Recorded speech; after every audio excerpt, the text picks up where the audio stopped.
star bread. Okay, so ito ang aking ingredients. 5 cups flour, 1 cup homemade cheese, 3 eggs, 2 cups milk, 3/4 cups cocoa, 1 cup sugar, 1/2 cup cooking oil, 1 teaspoon salt. Hinalo ko na yung mga powder natin. Ito naman, i-dissolve natin sa milk. Add natin yung sugar. Then, dahan-dahan yung ating milk.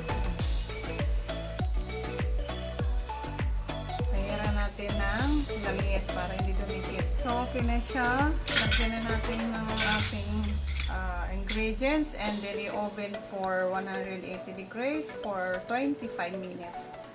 Ito na yung ating nag-uumapaw na star bread.